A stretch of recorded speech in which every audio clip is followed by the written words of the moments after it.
All right. Well, thank you, Lauren. Thank you, Clismo Classical, for obviously hosting this and putting it on everything. And thanks to all of you guys for showing up. And hopefully you're going to learn some stuff about these portables that I've been making. Lots of folks make these things. I'm not the only person.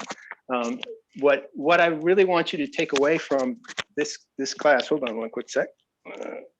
This session is the technique, and it is a technique. Once you know it, there's a few things that work for rice cakes. There's a few things that work for baked goods. There's a few things that work for other types of portables.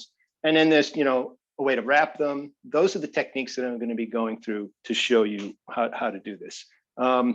You may have seen the video that I put on the Clismo site that talks about how I got into it, but quickly, just like anybody else who uses real food on the bike, I just had trouble with goos and gels and bars not really working for me on very big events, very long distance events, 6-gap rides, whatever it was, multi-day stage races.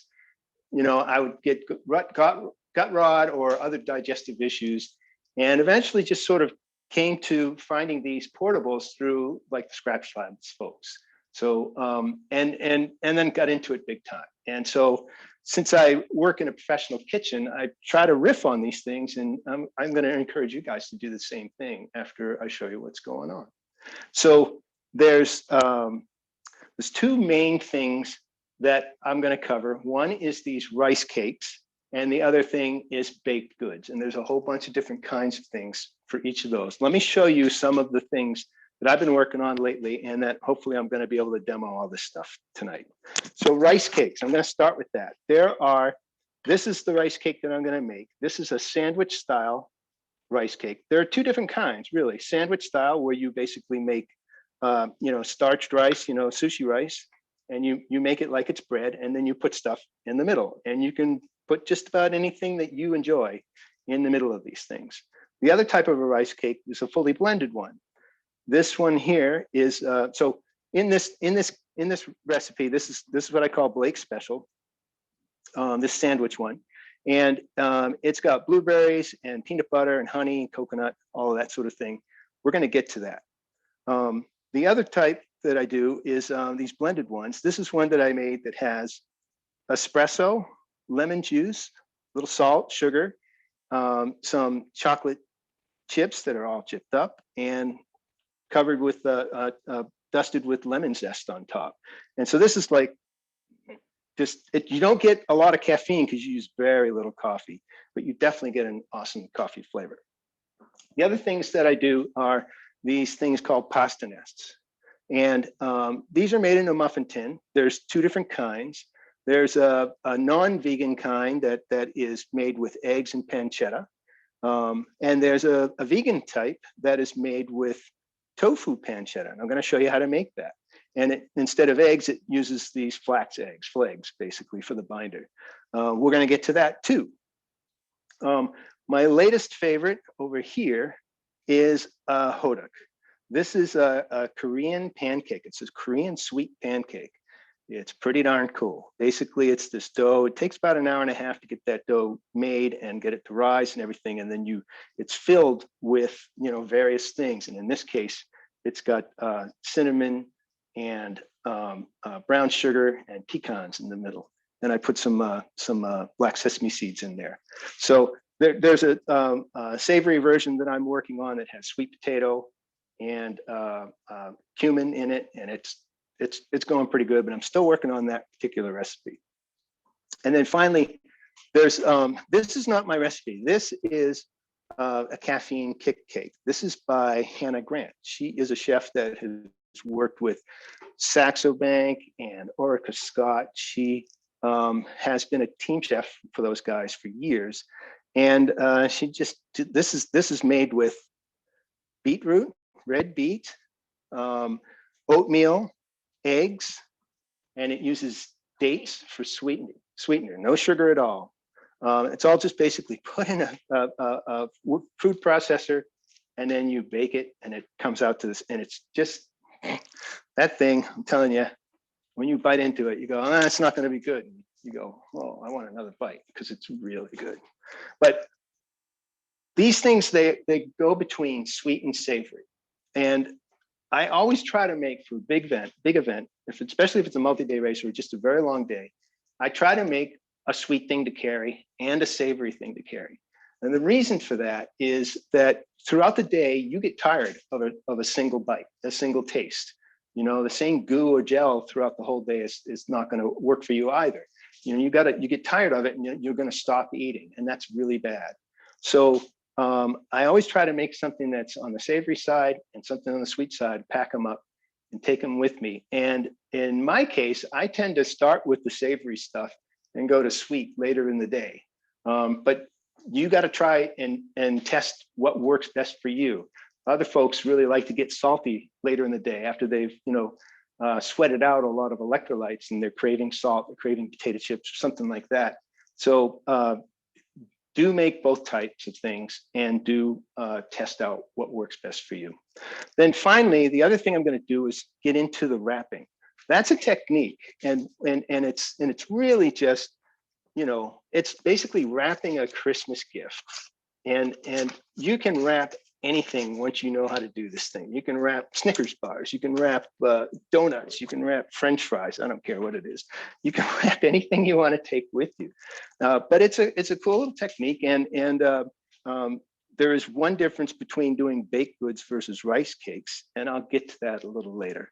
But for the most part, those are the things I'm going to try to cover here right now. So I'm going to start with rice cakes because I think you get the most versatile riffing once you have that technique down. And let's get over there and do it. Come take a look at this stuff. Okay, rice cakes, I always use sushi rice. You need a starchy rice that's going to stick together.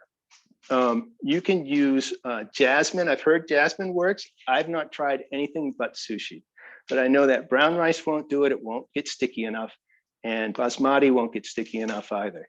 You need to make this rice sticky so that it holds together, so that after you wrap it, you go to eat it, you're on the bike. When you unwrap it, it needs to stay combined and stay, together for you to be able to eat it without it falling apart, falling on the road. So in order to make it sticky, you have to rinse it before you cook it. I'm going to do that right now. Okay. I've already made the rice. What's that? Sticky rice that you recommend? So sushi rice in general. This is a brand that it's called Calrose. It's pretty available. I know Whole Foods has it. I've seen it in most of the grocery stores that I've gone to. That even not the bigger chains, but there are just about all of them have a sushi rice. There are other kinds, not just this brand. But as long as you get sushi, you're going to be okay. Yeah. So I've already cooked rice, and it's important for you guys to sort of get the process for rinsing it. So I'm just going to take a cup, drop it into a mesh strainer in a bowl. Let's get some water in here. I'll show you what's going on. So when this stuff is packaged and made, it's got a lot of starch on the outside of the kernels.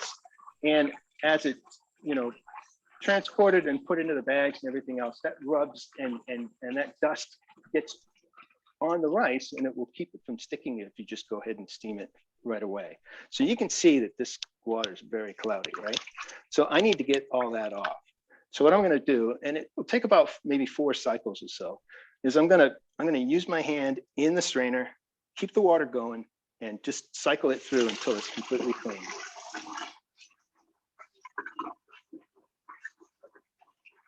And as you agitate it, it helps get all that surface starch and dust and rice, residual rice stuff off.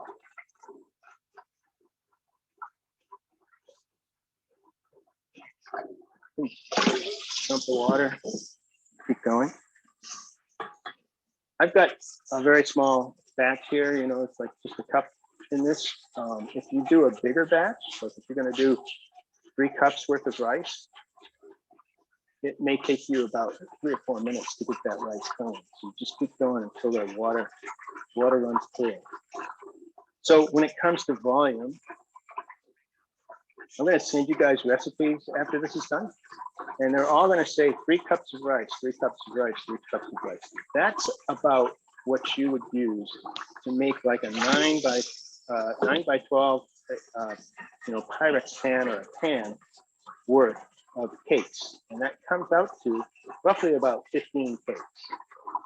If you're not going to use 15 cakes, you're not going to cook them for others or for Shane or whatever, and you just need less, you can obviously just cut it in half or cut it into thirds. I'll often just make a cup's worth of rice for a weekend if I'm making it for myself, and that gets me about 6 rice cakes.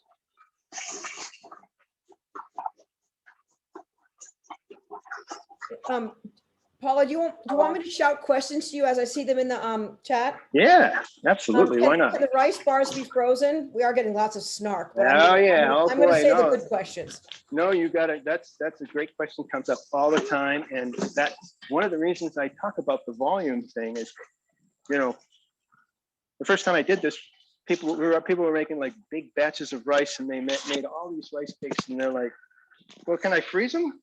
Like, no. You cannot freeze them. Rice doesn't freeze. It'll last about 3 to 5 days. These cakes will last about 3 to 5 days in your refrigerator. Yeah, you can push it if you want to. Depends if you're somebody who doesn't mind, eating month-old pasta or whatever. But for the most part, 3 to 5 days. After that, they will dry out. Even if they're wrapped, they'll start to, the texture gets bad, and all the ingredients in the inside, if they're sandwich style, pretty much just mush as well, and they're just not that great. And if you freeze them, what happens is, the water molecules that are in the rice, they don't, when you thaw them out, they don't like combine well, and they tend to fall apart. They lose their stickiness. When you go to open it up, even if you've wrapped them, they'll just sort of crumble, and the texture won't be great. So here we go. Look, water's clear now. This rice is ready to be cooked. So at this point, I would take this and put it into a pot. If you have a rice cooker, you can do that. And as far as water goes, it's 1.5 times the volume of rice. So in the case of a single cup, 1 cup of rice, 1.5 cup of water. 3 cups of rice can be 4.5 cups of water, 4.25. Anyway, but it's 1.5 times the amount of rice that you have. Turn it on to a boil. Wait for it to boil. Don't let it boil over. I've done that. Makes a big mess. That's not so great. So keep an eye on it. Once it starts boiling, you turn it all the way down to simmer. This is just standard rice cooking. Everybody knows how to do this. Turn it all the way down to your lowest simmer. Let it go for 20 minutes. At the end of the 20 minutes, turn it off, let it sit for another 10. And you end up with this beautiful sticky rice. And then take it out of the pot and cool it down. So, spread it out on a sheet pan, and it has to be cool before you start to make the rice cakes. So I did this earlier today. This stuff is still pretty moist. I've got a damp towel on it, and we're ready to go ahead and make a batch of Blake's Special. Okay. Let me get, what I don't have. I don't have the pen. Does a rice cooker work, or does it affect the texture? No, I believe, I believe the rice cooker will do exactly what you need it to do. Where did we end up putting that? Oh, it's in there. And then would it work to soak the rice for an extended period and get the same result? Sorry, hold on a sec. I don't know where I'm looking.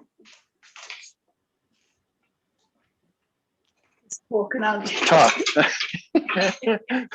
That's not the pen I was looking for, but it's okay. I'm going to use it anyway. We're very organized here. Sorry, folks. What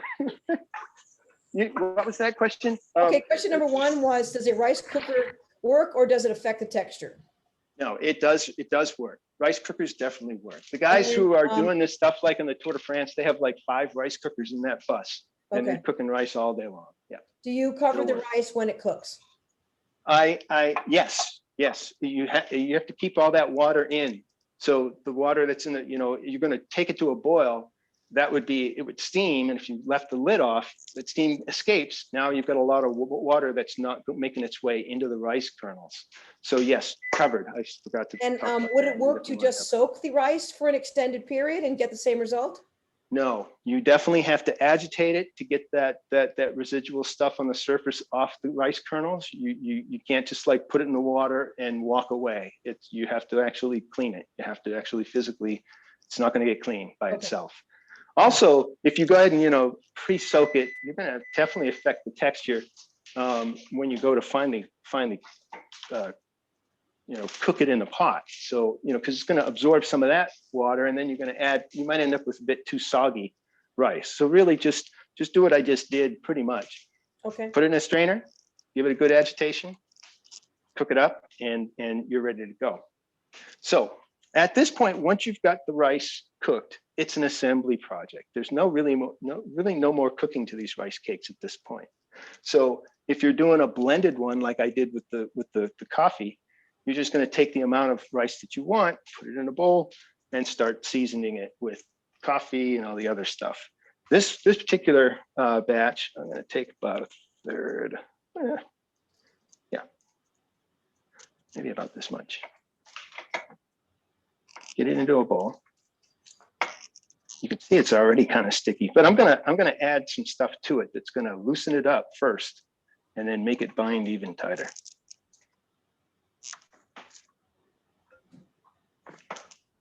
That's enough. All right. Let me get this out of the way.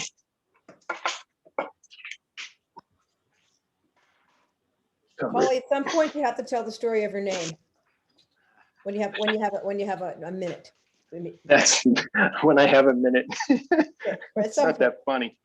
Okay, first things up. So I'm going to season this with coconut milk, and I'm also going to add some coconut flakes later. So what this is going to do is it's going to help make it more sticky, and it's going to add a bit of flavor to the rice. So in this case, I actually have a bit more rice than I thought. Oh my, wait, no, there we go. Yeah. Oh, by the way, coconut milk, not coconut water. Coconut water, it's too runny. You want this should be like a milk, the stuff that you buy. And I'm probably going to end up with maybe a quarter of a cup of this rice milk, maybe more in this particular case. I think I have more rice than usual. So as I work this liquid into the rice, it's starting to get looser, not more sticky. But as you continue to stir, just like when you make a risotto, you go ahead and you put in some stock or whatever it is you're using for the liquid, and you stir it in, and the rice granules soak it up. And you keep adding until you get the desired consistency you want and the desired doneness that you want. Same thing here. You're just going to keep stirring this, and as you stir it, the rice will absorb more of the coconut milk, and it will start to get stickier and stickier. And you can feel the resistance in the paddle as you continue to do this. And you want to go till it's quite dense. Still too loose here.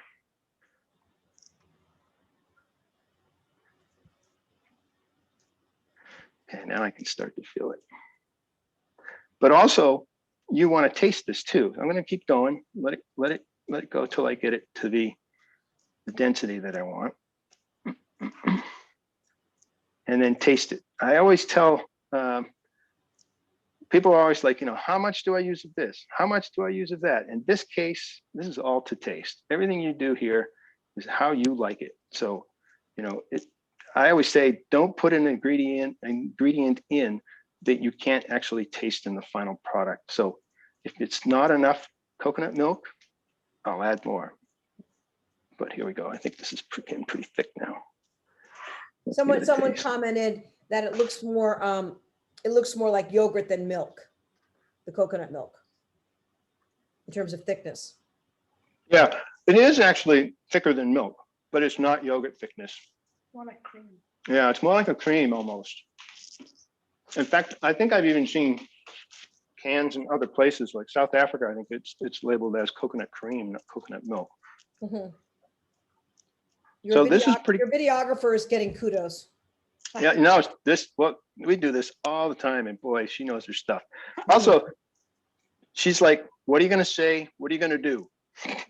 So that I can follow, so I know where to be. So she's right on top of all of this. Speaking of which, you talk about hydration. Hydration. Yes, you're right. And she's good at cueing me too. So one of the things about these portables, they are easier to digest for me. But in general, they are easy to digest than goos and bars. Bars, bars, especially energy bars, if they're natural and they don't put as much preservatives in them, they're typically hard bars. They have to dry them out so that their shelf life makes them last. And when you go and eat that, you have to take some hydration with it so that you can digest it. It takes a lot of energy for your digestion to do that job. These things have a lot of hydration in them. Obviously, as you can tell, it's a lot of water. And there's additional things that we're going to add too that keeps them, they're moist, and so they don't take as much energy for you to digest. It's true of the pasta nests too, and a lot of baked goods as well. But in general, the hydration here is key for how easy it is to digest. Okay, so I'm going to add a good pinch of salt to this.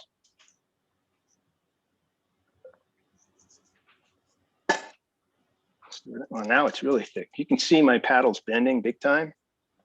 So it's really taken on that coconut milk. And so at this point, assembly. It's that easy, pretty much. So I'm going to flatten this out so that I can see how much of it I have as volume. And I'm going to take half of it. And this is a sandwich style rice cake. So I'm going to take half of it, put it on the bottom, put it on the floor, put it on the bottom.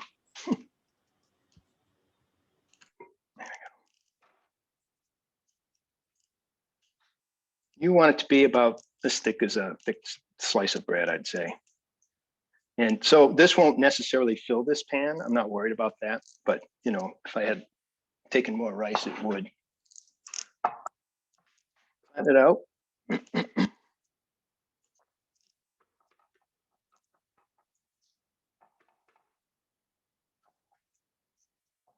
Okay. Now I'm going to start adding my filling. I want peanut butter, almond butter. I prefer almond butter. I ran out of it.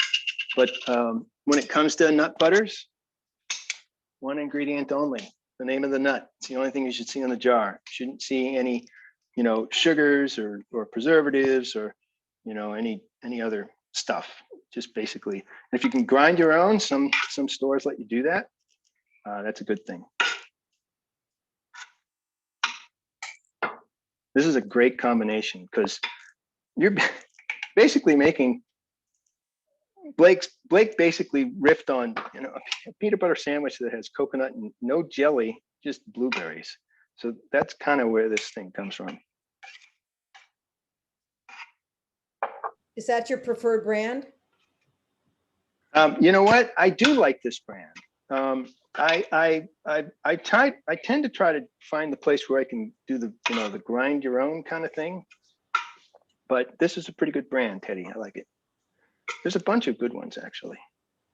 The only ones I don't like is when they really get all that oil on the top. It just every time you got to work it. So there's a trick for that. Okay, a couple things. That's a great question. So if your butter separates, first of all, when I get the butter home and it's that kind that's natural and it's separated and everything, take a fork, stick it in there, and get it really blended well. Then cover it back up and stick it in your fridge. That'll keep it from coming apart. You do have to wait for it to get to room temperature when you go to use it, or depending on what you're putting it on, maybe it's sturdy enough to take it cold. But that's one way to keep it from coming apart. The other thing I do is I store it in the fridge upside down, so that if there's any separation, all that oil goes to the top all the time, which would be the top is now on the bottom when you're storing it upside down. Go to turn it upright for usage, it's easy to mix it back up. Okay, let's go. I'm getting the rolling hand over here. All right, Kevin. So yeah, now blueberries. Oh, fun. I get a fun food trick. I like fun food tricks. You should, so size of the stuff that goes in here. Somebody asked that this past weekend. I'm gonna you take these blueberries, I'm gonna chop them in half. Same thing, when I dice up this banana, I want it to be kind of small. Somebody asked, how big can the fruit be? You don't want it to be too big because it's gonna create bigger spaces for the rice cake to be able to fall apart. So you want you want to basically dice it to be fairly small, and so that you get enough of it in each bite as well. But when it comes to cutting these guys, you can take a couple of takeout lids. You see the ridges that these things have. Drop your berries in there, and this works great for cherry tomatoes, or olives, or grapes. And take another lid, turn it upside down, and then hold on. I did this yesterday too. Forgot to take the knife. Put a knife between the two of them, and then all your way through. And you cut a whole bunch of them in half, all at once. Wow, cool trick. Yeah. We're getting a question if you learned that, a snarky one, but we'll let this one pass. That's a snarky one. Yeah, if the snarky gets funny, then we'll actually ask him. No, it's all good. It's all good. Did you learn this one from Rachel Ray? No, I learned it at Milk Street. I work at Christopher Kimball's Milk Street. It's a recipe development place, and 25-year-old kids like, he's cutting like what, 100 or so tomatoes, cherry tomatoes that way, and it took him almost no time. Wow. So that was the day. Learned that one. Okay, so banana. Here's my fun trick with bananas. The guys who are on the last portables thing from the McGregors saw me do this, so they already know this trick. Basically, it's the Dairy Queen split the banana thing. Take your banana, take the skin off, find the top end of it, and push your finger in, and it will split equally into thirds all the way down. There you go. So now you can make your banana split with these two long things. Can you tell us what Milk Street is?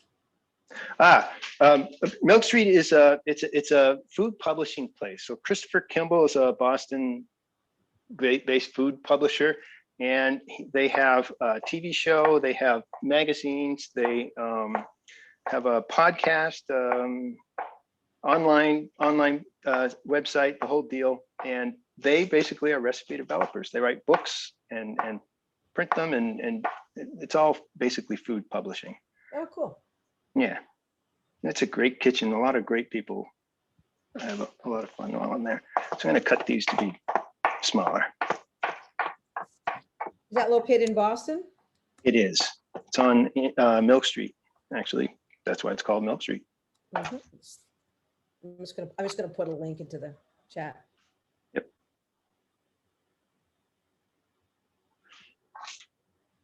Here we go. Okay. How am I doing on time? 5. All right. Two more things. They're very easy. Honey. This would be a vegan rice cake, except for the fact that I'm now adding honey. So I know that vegans don't do this, but you can use something else like maple syrup or agave syrup, that kind of thing, or just skip it all together. And then finally, where's the shredded coconut? I forgot. That's okay. You put shredded coconut in here, and I usually do that. I like to sprinkle shredded coconut in the middle. And then finally, you're gonna just take the second half of the rice and do the top layer of bread, so to speak. And once you've got these formed, you need to put them in a fridge for about a half an hour where they're going to set up. They'll get even firmer, and they'll hold up to bars when you go to cut them. And then you can wrap them.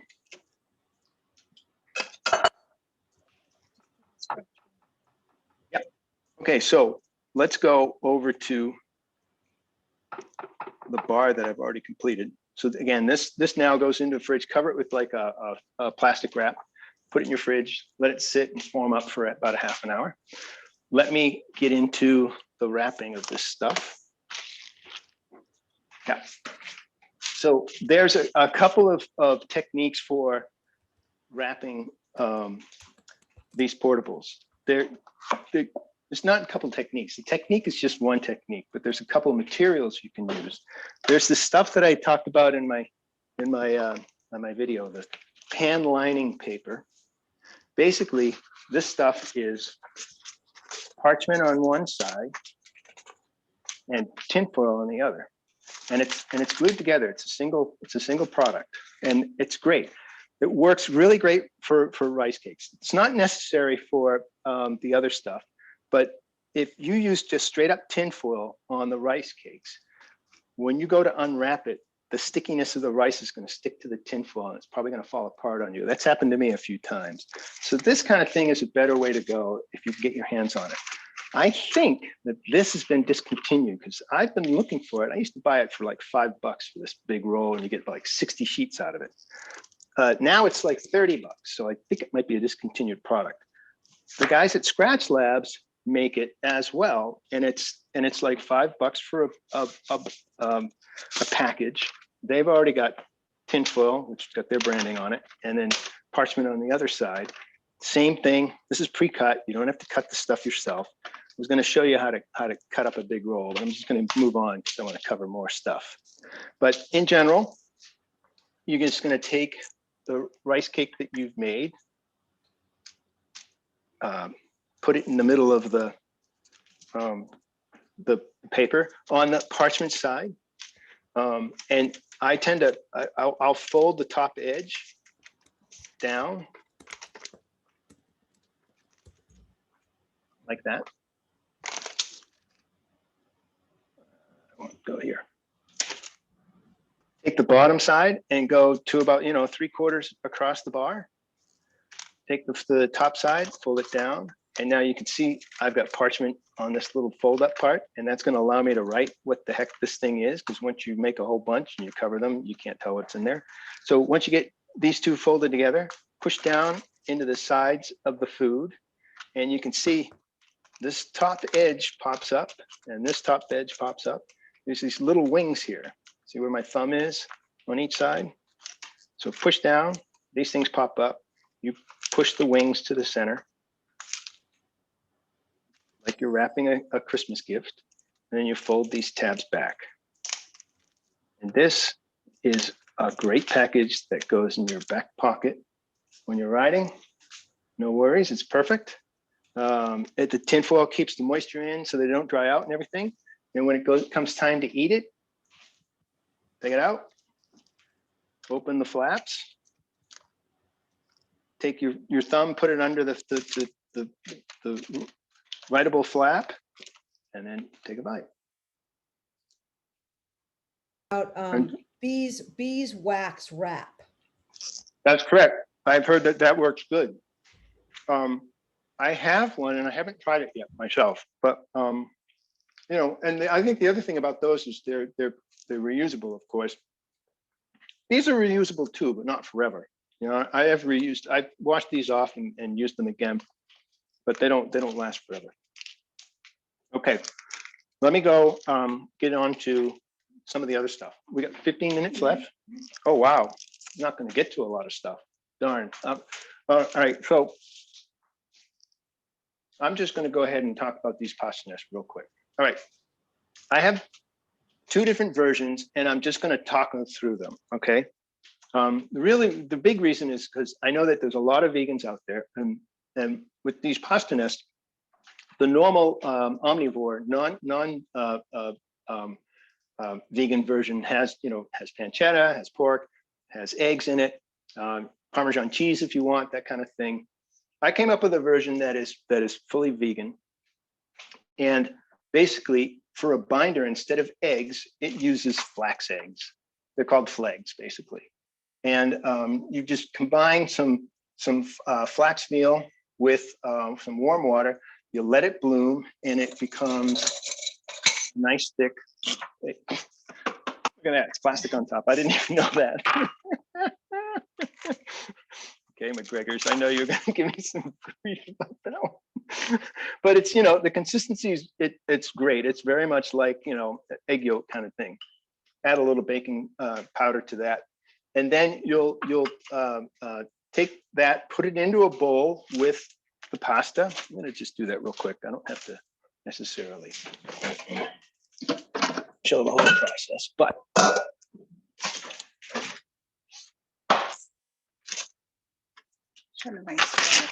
yeah, that's cool. All right, just gonna take a bunch. That's funny. Right? The other thing I do instead of pancetta, I make vegan pancetta, and I make it with smoked tofu. This is quite firm. It's great. You have to dry it out. If it's got any moisture in it, I've got some. You just use paper towel to dry it out as much as you can.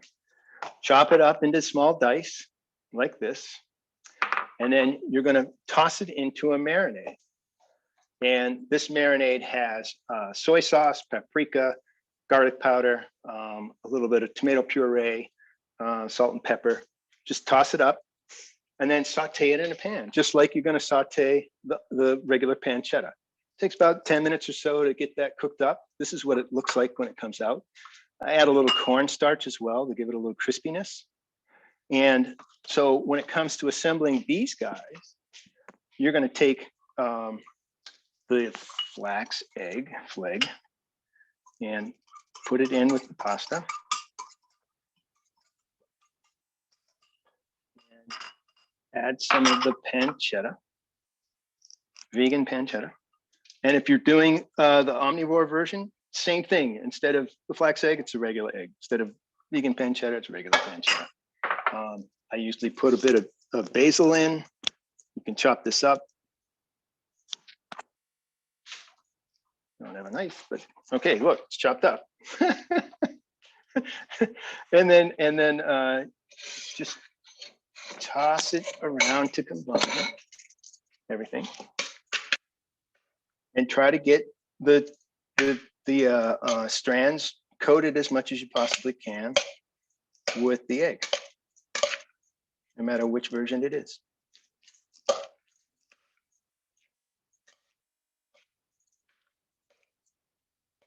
And the pancetta tends to try to find its way to the bottom, but that's no big deal. You can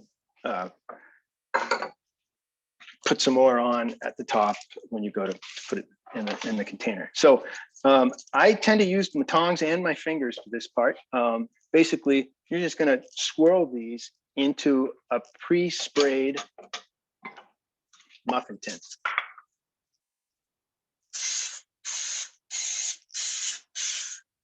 I probably have about enough for 6 here. And these guys, they don't change in height. They don't grow, or they're not like a bread product that's gonna rise or anything. They're just, so whatever you put in the cups is exactly what's gonna come out of the cup when you go to bake it. Just do 2 and shut them in. Yeah.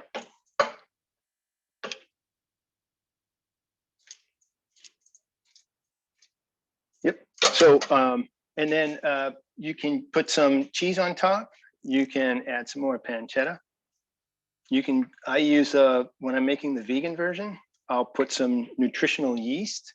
It's got a very cheese-like taste to it. It doesn't really have a fabulous look, but it does. It's pretty much it's a really good cheese sort of substitute. And then you bake these. This goes in the oven, a 350-degree oven, for 15 minutes total. They look like this when they come out. You'll go 10 minutes at 350 uncovered. And then I like to put a big piece of tinfoil across the whole darn thing for the last 5 minutes, because the top parts can get crunchy and dried out. And that actually works great to keep them sort of consistent. And they hold up great. Stuff falls off, but they hold up great as far as portables go. And you can wrap them the exact same way. So let's just do that real quick. Here. What's that? Yes, these can be frozen. Same process, no different. Take your pasta nest, put it down in your paper. Get yourself a little tab at the top. Pull down, push into the bottom, the sides of the food. Push that tab at the sides and the wing here. Sides and the wing here. Fold them back. Those are both ready to go. Label it, so you know what they are. And then that's it. These are just wrapped with straight up tin foil. And that's it. So when you're kind of planning for yourself or preparing for your future rides, let's say summer season, like you're outside all the time. So like how much time per week would you spend, preparing these snacks and where, yeah. I tend to not need them during the week, working and all. My rides during the week are about 2 hours or so, but weekends I try to get out 4, 5, 6 hours a day, both days if possible. I'll definitely make some of this stuff, and I'll tend to do it like on a Friday night or Thursday night. No big deal. And obviously I don't make as much of this stuff, as much volume as I have here. I didn't get to the hodok, but that's a complete, yeah. No, why not? All right, let's get to it. Let's get to it. If I run out of time, you guys, it's okay. But long story short, this dough, it's made with all-purpose flour and rice flour and some yeast, so that it's not gluten-free. But you make this pretty simply. I'll send the recipe for this as well. This is not my recipe. I found it on from a Korean chef, but I have been playing around with what I put inside them. And so, long story short, what you do is once you've made the dough and it's risen and it's ready to be used, I'll go ahead and put a little oil in here. I don't want it to be too hot. And you make. I'm sorry, we just have questions about sandwiches. As you're working, you can share any particular sandwiches that might kind of do the trick for those of us who are a little lazier.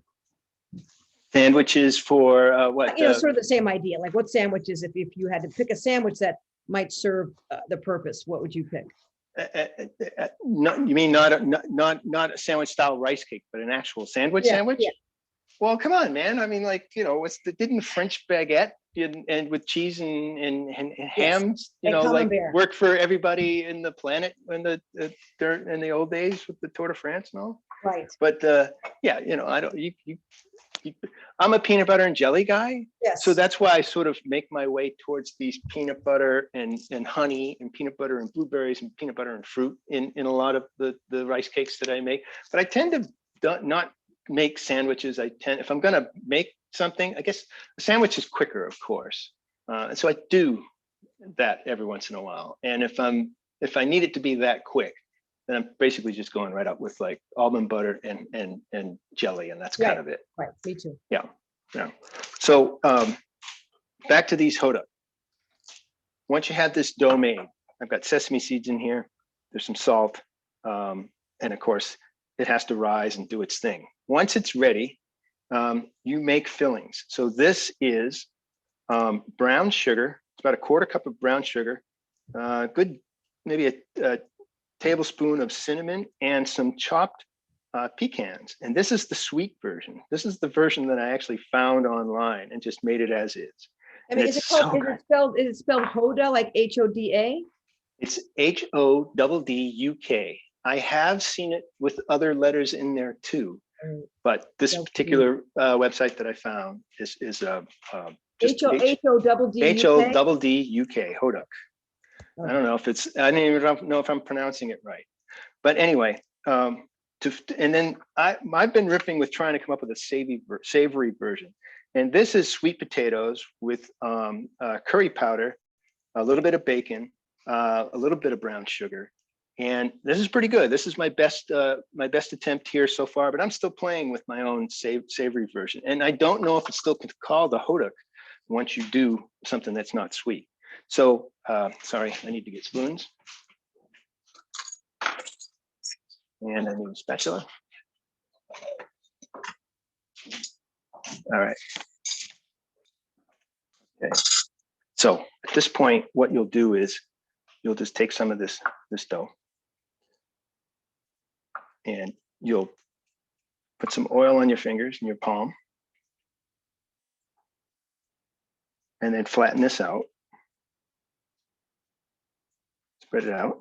And this is just like if you ever had a stuffed hamburger, that's what you're going to do here right now. Same kind of deal. Okay. Take some filling, whichever one you're going to be making, put it in the middle and pinch it up.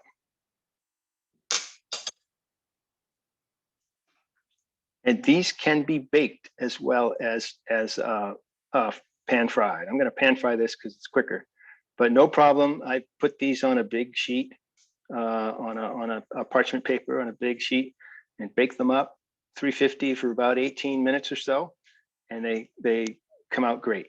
They yeah. So then make sure that you have some oil on both sides of this hodok. Might be a bit small, actually. Should I make more? No. And then give it a little pan frying. I am rushing through this. Sorry, guys. But I think I walked. This is sourdough. What's that? No, it's a sweet. It is a sweet dough. In fact, the rice flour that's in this is about two-thirds of all-purpose flour and 1/3 of rice flour. And I think the rice flour adds some sweetness to it. Also, definitely some lightness too. And you can push this down as it's cooking. And I will say that these things are really best when they first come out of the pan. They're just fabulous when they come out. So make them as a dessert for your friends or your family as well. Let's see what we got here as far as this goes. No, almost. Just let it go a little longer. It's a couple of minutes aside at least.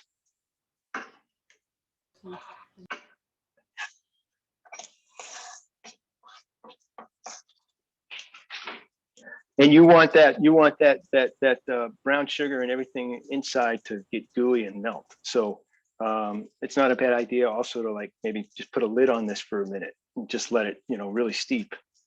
What kind of oil did you use? I used a high heat oil. So this is a neutral oil. I use sunflower, grapeseed was fine, peanuts fine, canola, vegetable oil. I don't like the taste of vegetable oil. I never use it, but that works. It's fine.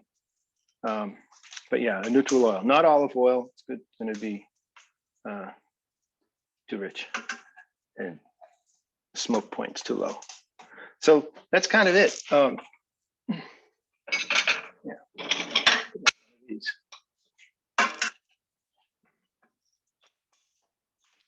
So that's hodok, and I made it a bit small, but you can see you can make them any size you like, and they're delicious, absolutely delicious. This hopefully is cooked enough so that there's a nice gooey center here. Yes. And I know you can't taste it, but I'm going to. Oh my goodness. Those are so delicious. Awesome. That's kind of it. I mean, I really could keep you guys for hours and hours with all kinds of other stuff, but turn that off. That's the general gist. The rice cakes, really great for doing any kind of thing you want to as a portable, and really good for hydration, easy to digest. Same thing, the pasta nests, they are very hydrated. There's a lot of going on there in the pasta, and tasty, much more on the savory side of things. I encourage you guys to make this stuff. I encourage you guys to play with your own taste, what you like and everything. And I encourage you guys to check out my webpage. It's pawleyboboli.com. It's going to be in the email that comes to you guys. Follow me on Instagram. I'm on Facebook. I'm more active on Instagram. That'll be in the email coming to you as well. I'll have other courses. I'm probably going to try to develop a course that's all around this hodok when I get a few more different recipes, and come back for that, and we'll share some stuff. Oh, are you gonna share where your name comes from, since there's an Italian influence? Ah, yes, yes. So please. Well, what's your real name, for example, is? My real name is Kevin Hayes. Okay. That is as far from Italian as you can probably get, I guess, right? But my middle name is Paul. I'm Kevin Paul.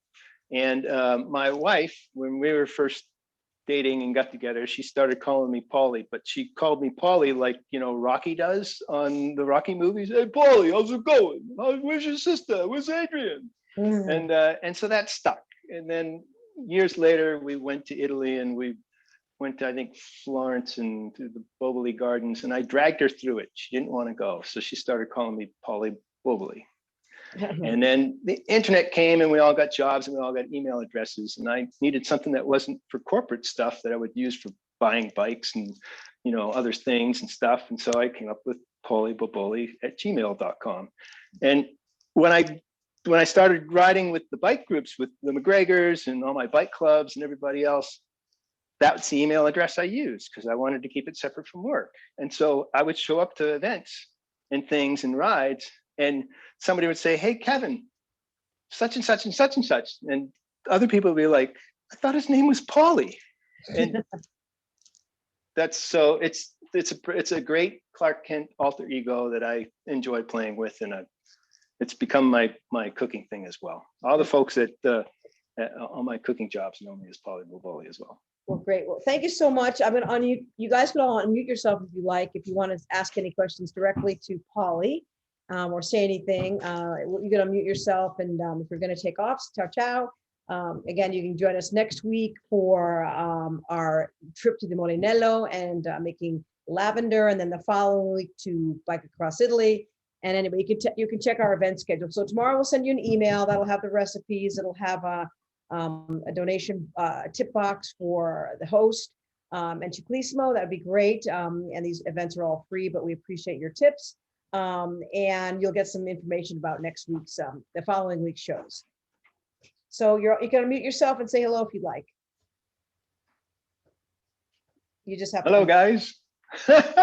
I hope you enjoyed it. I hope you learned something. I hope you something new for you, and that you go ahead and you make what you need. There's somebody on a bike. I can see that.